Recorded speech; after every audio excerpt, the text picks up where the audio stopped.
Hey, everybody. I am with Will Roman of Chisos Boots. Thank you so much for joining me today, Will. I am so looking forward to talking to you about your boots. Absolutely. Happy to be here. Thanks. I'm wondering if you could kick us off with a Chisos Boots origin story, because you guys are like brand new still, right?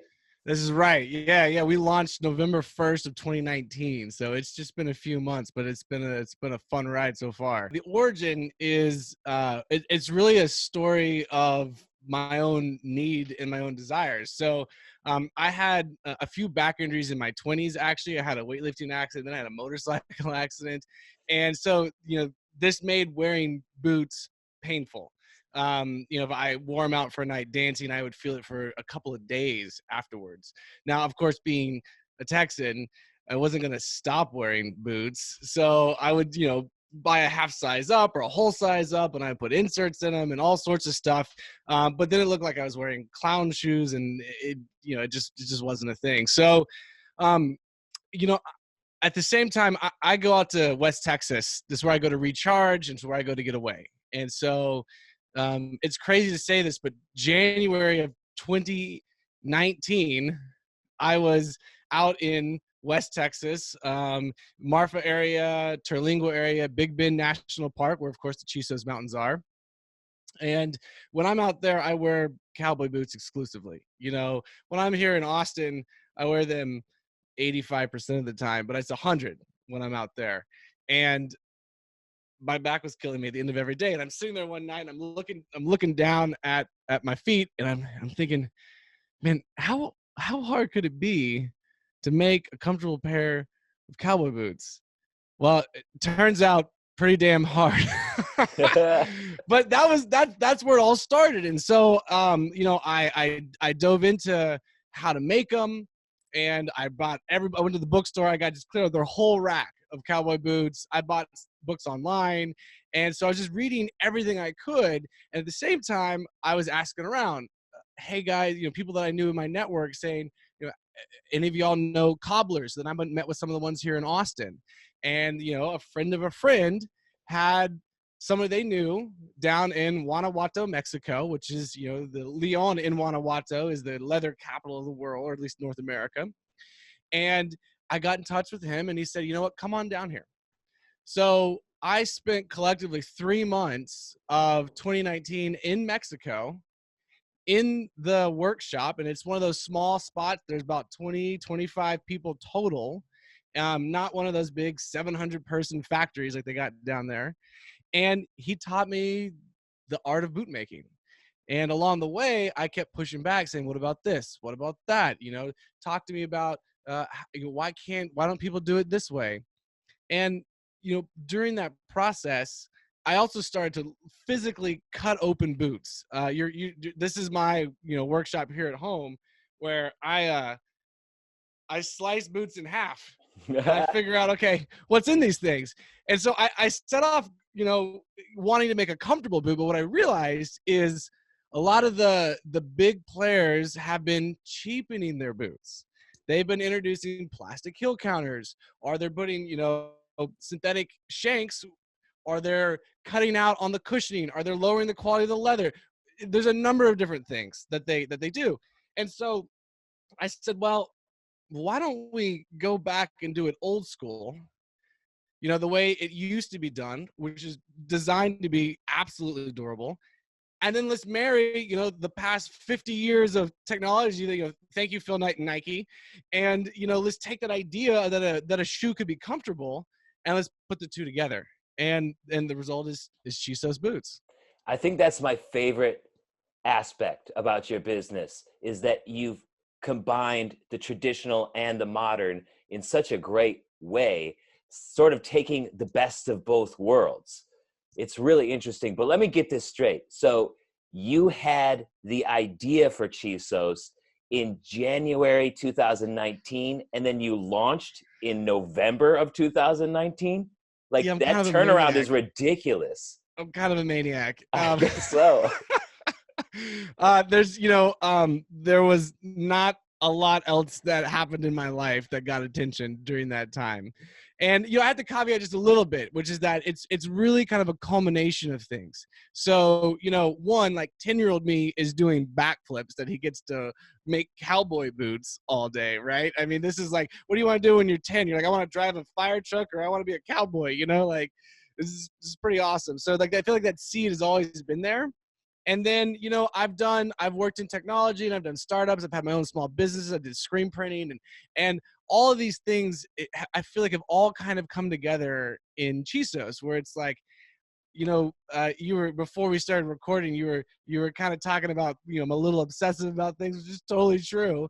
And so like, there's this design aspect. There's this like, hey, I used to sell software to big factories. How do you become more efficient? So like the manufacturing process I've learned about along the way. And so when I went down this rabbit hole, it just all felt right. It just finally, for the first time in my life, I'm doing something every day that I'm working hard at and I'm excited to do. Yeah, that is awesome. Good for you. Like, that is everybody's Very dream. lucky. Yeah, Very lucky. So great. That is so great. Speaking of your obsession and attention to detail, that's what I want to talk about next. Is where does your attention to detail even come from? Because even just looking at these boots, I'm just noticing that you didn't cut any corners at all. Like, I appreciate that. It's like almost a perfect boot. It's almost, because there's always ways we can improve. I'm gonna find them. Right? It's an interesting question, and it's kind of this like nature versus nurture question that you're really asking, right? My dad is a first generation immigrant from Hungary and had to come to originally Canada and then this country and built his way up. And so I feel like that's where probably a lot of my drive comes from. My mom, on the other side, is an artist and was a sign painter and has that design aesthetic. And then there's just got to be something with growing up in Texas. There's just this sense of pride in what you do. And it doesn't matter if you've got, if you're bagging groceries, which I've done, or you're mowing lawns, which I've done, or you're making boots, you put your all into it. And so I would have to say that there's just this blend, and I really can't take credit for it. I'm a product of my environment and my parents. That's awesome. I love it. I am so impressed by the attention to detail and you becoming so obsessive and turning an idea into an actual product that is different from so much that's out there right now, but yet stays true to what a cowboy boot is. And you did it so quickly. That's really impressive.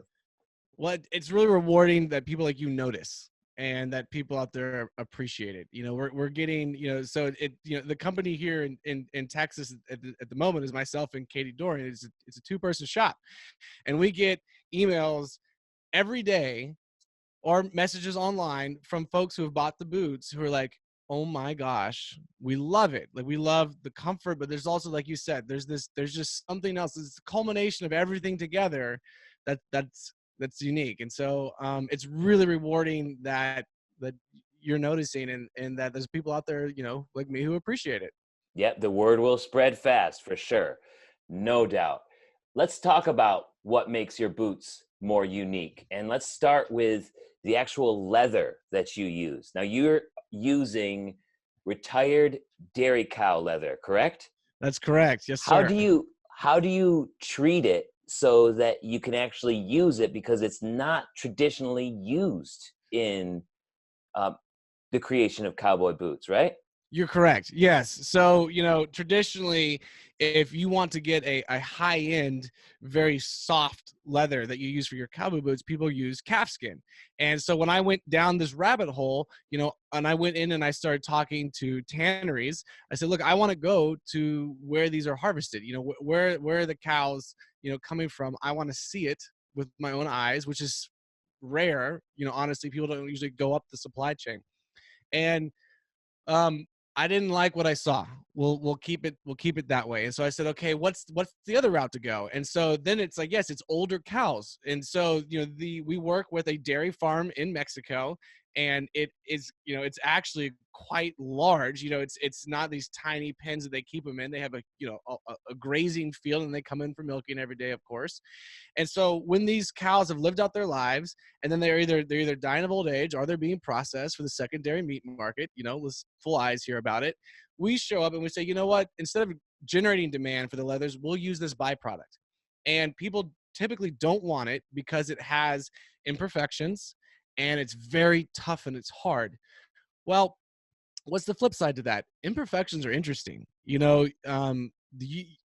seen the boots, and I know that they're not perfectly uniform. There's some interesting character traits to all of them, and then the toughness is great because it's actually a stronger leather. So then we get to your original question, which is, okay, so how do you make them soft? And I'll tell you half of it, and Damn. the other half, the other half I'm going to keep to myself. Damn it.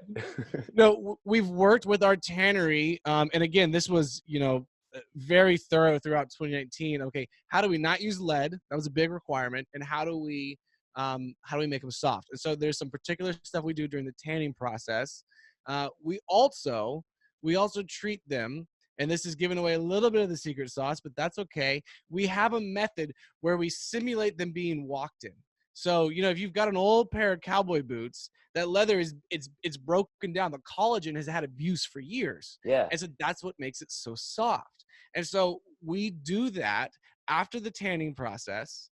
We simulate them being worn, and it breaks them down. I know you've seen the number ones. Another thing it gives you is that nice, beautiful speckle to the leather, right? So that is another interesting side effect of it. Is I think they're more interesting to look at.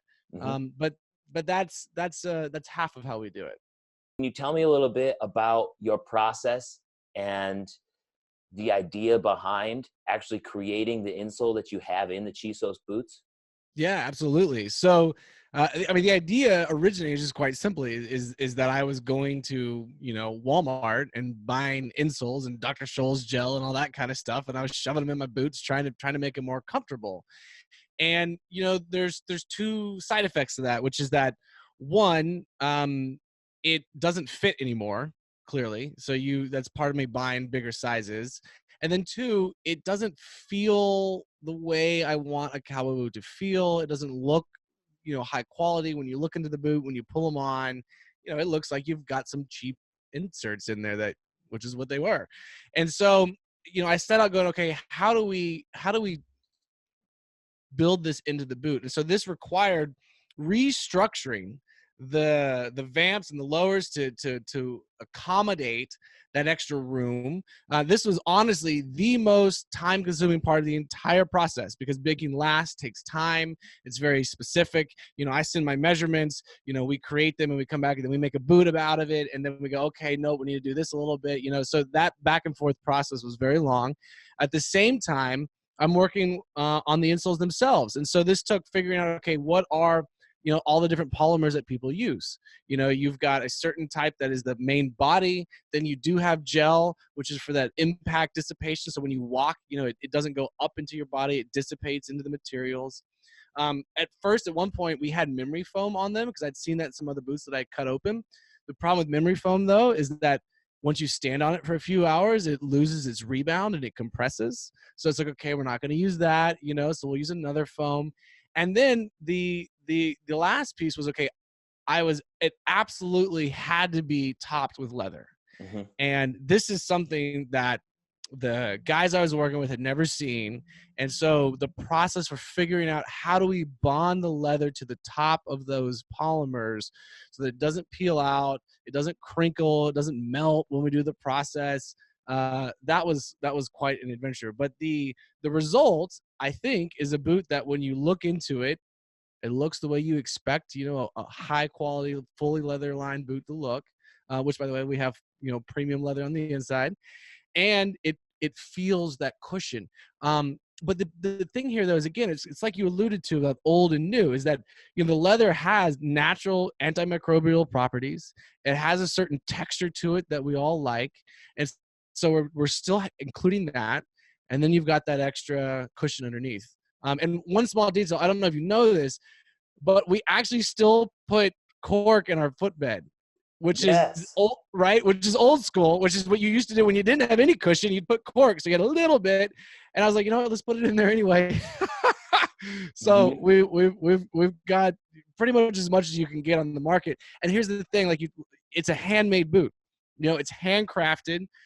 It's not machine made like a sneaker. You know, overseas. It's handcrafted right here in North America.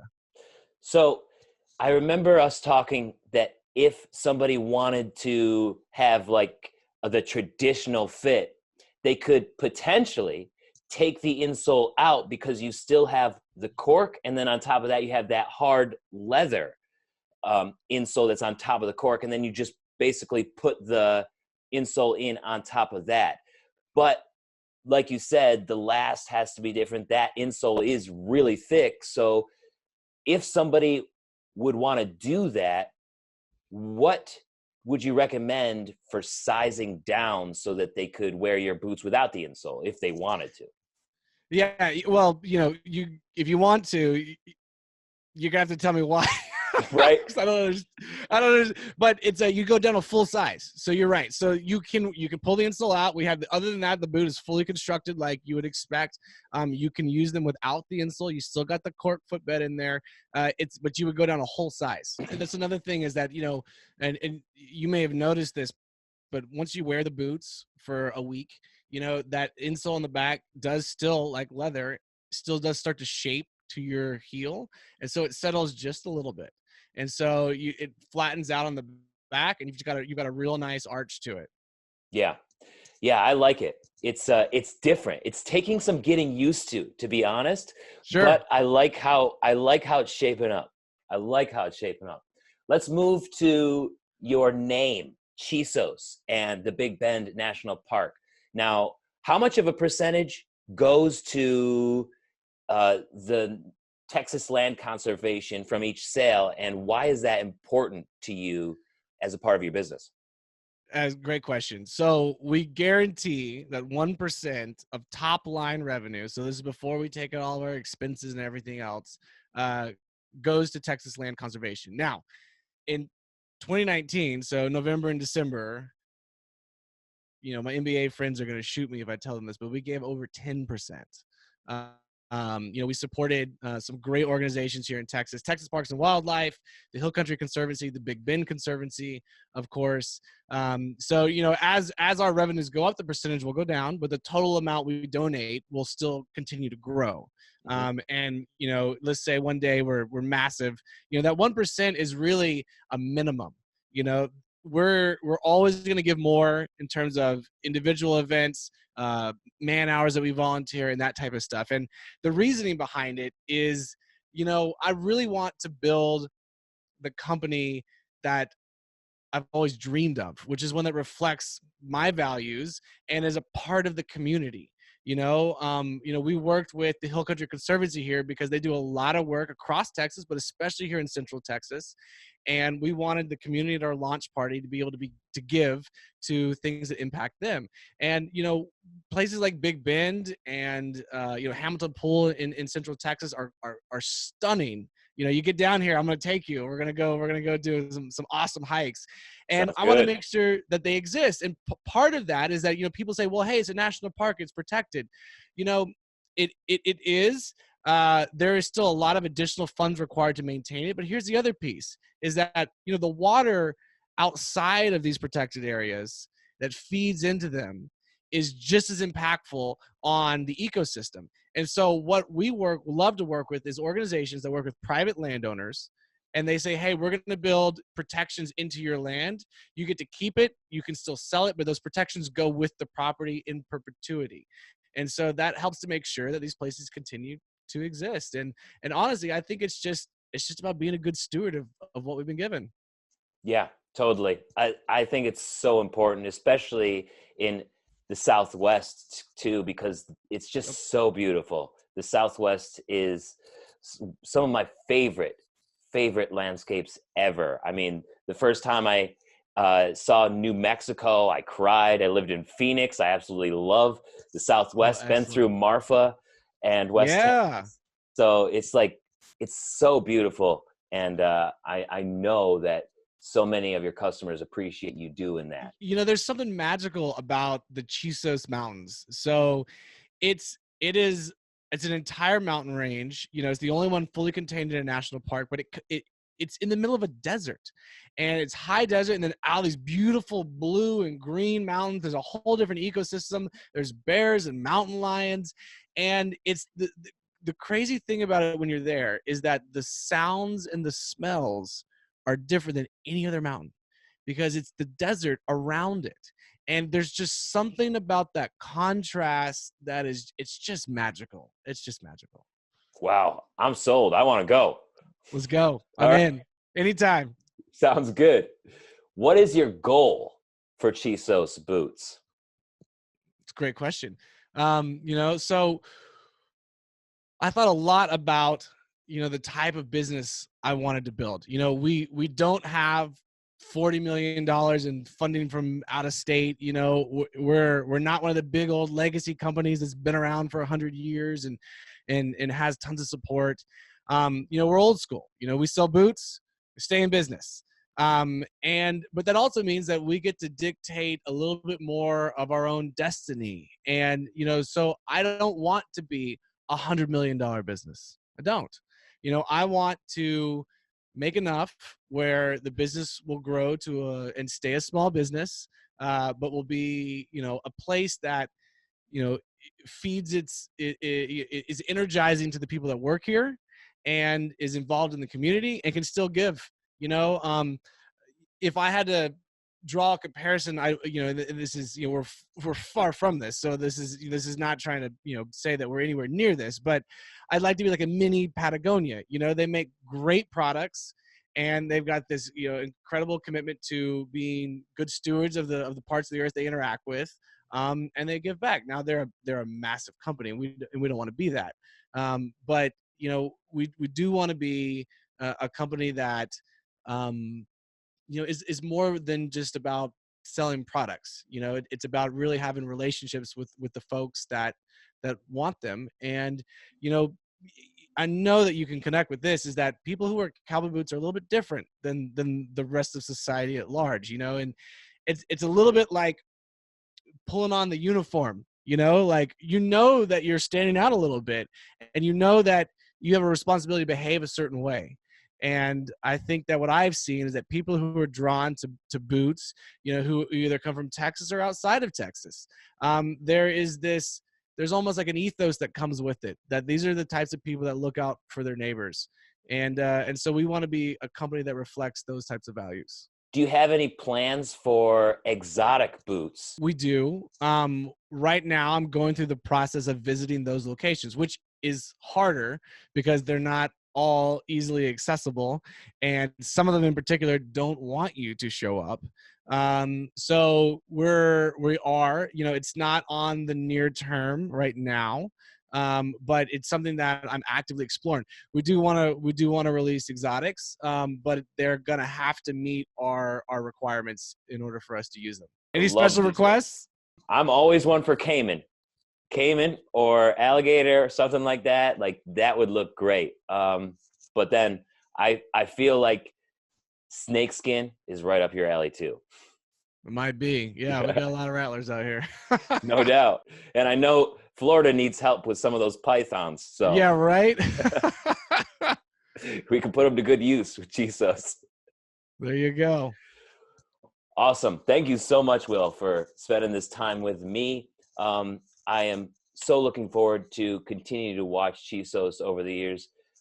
Your attention to detail and the quality here is great. And I get excited because you and Kate are so excited about Chisos boots too. And just the attention to detail here, what's not to get excited about. So thanks for spending this time with me today. Well, you're gonna make me blush, but this has been a lot of fun, and I appreciate it. I'm glad that there's good folks like you out there spreading the word.